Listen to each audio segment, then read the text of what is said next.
somewhat, doing somewhat of a premonition, I'd like to think. I can't wait. Have you dreamt about anything recently? You had any? Me and Blake have both had the same dream that he's coming home, and we've been sitting in the flat and we're just kind of looking at each other like, what do we do? Like we're just sitting happy together and excited and yeah. Cool. When are you going to see Blake next? Do you know? Have you got? Is it all sorted out to visit him? It's different circumstances now. Why? What's changed? I can't really talk about it, but the circumstances are different. So, right. How do you contact him now? Do you write to him, or can he phone you? Or? He can phone me from the prison phone. Right, on the phone card. Yeah, he can phone me from the prison phone. Has he called you recently? He might be calling. He'll probably. What's the time? I don't know. What time is it? About 7. You got it? Nearly 7:30. 7:30. Okay, well, he'll probably call in about an hour. Has he called you recently? Very recently. Very recently. What did he have to say? Just, I love you, I love you, I love you. Just, good. Cool.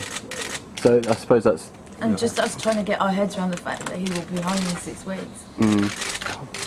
Cool. Thank you very much. Appreciate that.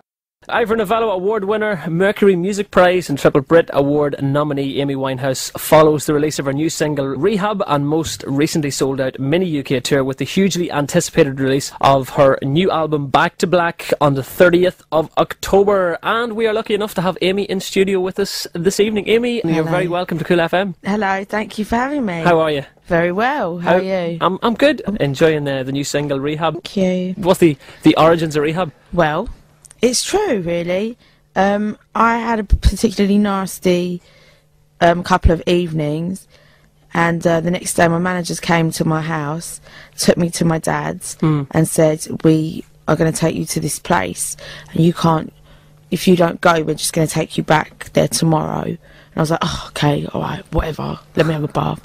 So I went and got in the bath.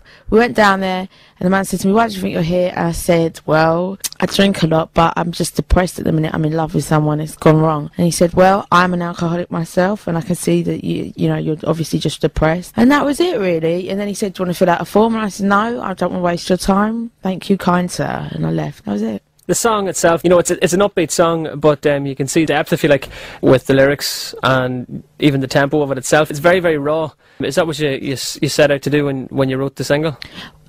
I like the kind of rawness of those 60s, them girl groups things, and the kind of emptiness of them, because it's quite empty. There's not a lot, there's not like loads and loads of stuff in it. And I like that, those Motown, like them stomping Motown beats. I just, it's like a little, like kind of everything I listen to in one.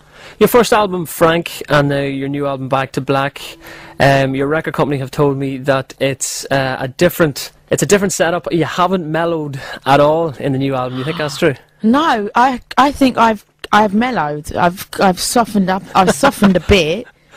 Right. I've softened up a bit, definitely. Like the old album's all like, whatever, I do what I want. Like this album's kind of like, it's a bit sadder. It's a bit it's not depressing. It's still a bit like, all right, well, I'm getting on with my life, but not that much, It's only a little bit like that. It's a new songwriting approach. How do you approach that there, right? You're going for your second album, which is supposedly supposed to be the hardest album of a musical career, I feel like. So they say. And you changed your songwriting. How do you go about that, saying, okay, I'm going to do my second album, but I'm going to approach it completely different to the successful first album? I really didn't set out to do it. I was just listening to completely different music than I was the first time. I wasn't, when I did my first album, I wasn't listening to all that 60s and girl groups, and, I was listening to jazz singers and Ray Charles and, like, Thelonious Monk and Beastie Boys. It was jazz and hip-hop. This time it's literally been guitar bands and girl groups. Yeah. I should write that down, because that's quite a good quote. I should remember that. There could be a song in it. Yeah. How does it feel opening the tabloids occasionally and seeing yourself in there? I think it's stupid. A lot more people, I've got friends of mine, my drinking friends will come up to me and they'll go, oh, my mate Jenny rung up her mates at the Sun, she gave them what for, and I'm like, why do you care? I don't care. What do you care for? I don't really mind, but the people around me are quite protective of me like that. I don't care at all. And what do you think the way that some of the papers treat others? Is it just, do you treat it as like that's their job, that's what they have to do, so exactly, be it? It is their job. I mean, it's like things when you come out of clubs and they bribe the cab driver to do stuff, and or they hold the door open when you're trying to shut the door, they chuck dirty underwear on the floor. That has happened to me. Yeah, I can well imagine. I just found it so hilarious. There was this one paparazzi kid, and he said, Amy, can I get a few shots of you? And I was on the phone, I was like, just do your thing, darling, like whatever. He's a young, nice kid. So he took some pictures. I've come out later and it was mobbed. I looked at him, I went, you're dead. I was like, you're dead. And he was like, sorry, Amy, what? I had to sort my mates out. I was like, you're an idiot. I see on where you're performing, Liverpool, Glasgow, London, Birmingham, Manchester, and people who have listened to this show might think, where's Belfast? Well, we're adding dates. I don't really know. We're adding, how many dates was that? 6? I have 6 here, yeah. 5. Yeah, we've added 3 already, and we might add an additional 3, so who knows? Who knows? You're looking forward to if you do get over here to Belfast? I can't wait to get on tour. I love it. What do you like to listen to? What's on the iPod at the minute? My iPod, I haven't updated it since I've been listening to all this 60s stuff. I mean, my favourite bands at the minute are the Shangri-Las and the Specials. But my iPod's full of Busta Rhymes and Nas and Mos Def and all my hip-hop and all my jazz, really. And what about live music? Is there any live bands that you really especially like going to see? Or do you get a chance to go to any live concerts anymore? Actually, my guitarist Robin plays in this band in Jazz Jamaica, and they're amazing. They're like the best. I think they're the best jazz act in, like, the best British jazz act. Jazz Jamaica, is that what they're called? They're amazing, yeah. It's a collection. It's a collective of artists that all record for June Records, which is England's jazz label, really. They're great, and they're playing Jazz Cafe on the 30th of October. I'm going to go and see that. I'm really looking forward to that, yeah. Just before you go, just the new album, Back to Black. Now, I haven't listened to some of the tracks there this morning. It really is, that's probably the best way to describe the album. It's very, very soulful. Are you looking forward to the release and being able to perform some of the singles? I can't wait. I mean, the little tour was so cool, just doing the songs. And it was a shame that we couldn't get to go out for longer, but I absolutely loved it. Just knocking this, and it's because it was the first time out of the, I can't think of the expression, but it was the first time we'd ever done them away from rehearsal. Talking about your music and also about your vocals, sometimes I think, and I listen to the record and I think there's a lot of improvisation going on. That's true, isn't it? Like the hum and the... I mean, it's hard for me to sing a song the same way twice. Okay. Really hard for me. Also the humming and the... Yeah, that's just on the spot. I mean, I'm like that. I'm like that when I sing, when I do it live. I just kind of make it up as I go along. But I've always done that, because I get so bored with singing it one way. And I don't think it would be good if I sung it one way. I think it wouldn't be as interesting for myself as well as everyone else, It's a little bit of a hip-hop attitude, I guess. Yeah, I guess, yeah. I mean, I always leave my mark in a different way. Yeah, I'm not interested in singing the same thing again and again and again. I mean, I'm promoting this album. I have to do these songs every other day. So it would be weird if they didn't evolve somehow, you know what I mean? Okay. And talking about jazz, but also fashion, I think maybe jazz and fashion have a lot in common. How do you think about that? Because a lot of jazz singers they look very good, or just stylish with lots of suits, also the dresses. How do you think about it? I think jazz is a stylish music, definitely. I mean, if you look at the two-step thing, which is about denim, you look at the hip-hop thing, which is about the basketball jersey and your big chain on in the front. But jazz is a real stylish, sophisticated music. I don't really know why, but yeah, that's a really good link between jazz and fashion. I mean, I think jazz gives fashion more than fashion gives jazz. Fashion is so soulless. I mean, I love clothes, don't get me wrong. I love to wear clothes. I love to wear shoes. I love to get free stuff sent by designers. And I love, I love dressing up so much. But fashion is soulless, whereas jazz is so deep. You mean the industry, maybe? Yeah. Yeah. I mean, fashion is... is not a thought about thing at all. It's just so on the surface, whereas jazz is like depths, like real depths. It's got a whole tradition going on. So, what do you think actually about the success of Norah Jones, your American colleague? She's not a colleague of mine. I've never worked with her or even met her. I mean, just an artist like you. Well, she's I don't know. I've never heard her album or the other one because they're really boring. So I'm not really. I couldn't sit and listen to that. You know, she's got a lovely voice, but I wish she'd do something interesting with it.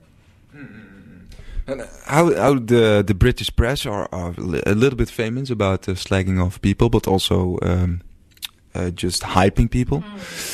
How are the reactions still so far? They've been really cool. You know, I'm someone who can't keep my mouth shut. I will just say what's on my mind, and they will put me in the paper for that. They will say, oh, and she's fucking bitter and twisted about stuff, that's cool, you know. I used to do journalism, so I know what they're going to do. You know, there's no underhanded, rude thing that they would do that I haven't thought of them doing already. You know what I mean? I know exactly how it works because I used to do it. You know, I used to be the lowest. So it doesn't really worry me, you know, what they would say. They do hype stuff up a lot, but it doesn't mean anything. No, okay. Talking about your live approach, what can people expect live? Is it like a diva on a piano singing her songs? Well, that's a very cliche. Yeah. Thing. Well, from me and life is I just try and be happy, make everyone around me happy. You know, I don't know. I just try and do the conscientious thing always and just be a nice person and treat people like I would like to be treated, you know, and you have to, you know, even though I'm trying to get my record done, I'm trying to get people to do stuff with me and for me. You know, you can't treat someone like shit just because you want something that much out of them. You've got to be like, you know, they're doing you a favour by helping you, working with you and for you. So, you know, you've got to treat people with respect. Okay. And is it all like on the record? Is all live? Also, is it all live? Also, not only the singing but also the instruments? Yeah, a lot of the instruments are live. Yeah. A lot of the drums were sequenced, but most of the drums are live, I think, or it's probably about 50-50. And then, yeah, all the instrumentation is completely live. I wouldn't have any fake horns on my record. I think they put fake strings on Take the Box, but I wasn't a part of that. I would never, ever have put strings on my record, ever. And this guy doing the mix of this song, he just didn't even think about it. Okay, just a couple of questions. I went really bitter there. I went really upset. Upset? Yeah. Well, I hate that guy who did that. Oh, okay. That's okay. Okay. Okay. What are exactly next plans for you? Just touring or promoting? Well, I'm going to promote this album until I don't have to do it anymore. And then I'm going to work on my album the way I want, the way I can, you know, the way I want to. I mean, now I'll be writing as much as I can, which isn't that much, but when I have some free time and I'm not promoting my arse off, then I'm sure I will get the time to sit down and just record as much as I want, you know. Are you actually a type of singer who wants to do something with a big band? I've done that. It's dead. It's dead. All that shit is dead. Yes. People still do that like it's new. It's not new to anyone. Everyone knows what a big band sounds like. Everyone knows what big band looks like. There's everyone in the band. They all play instruments louder than each other, and that's it. You know, that's dead to me. I did that. I could have done a big band covers album. I could have done 3 in a month. Like Robbie Williams. It's not a challenge. You get me? It's not a challenge at all. That is easy. That's why I chose to write my whole album, because there's nothing dignified about taking old music with the same arrangements and singing over it. Like it's like you're a fucking karaoke machine. There's nothing dignified about that. That's like, that was just like a big wank for Robbie Williams. That's what that is, you know what I mean?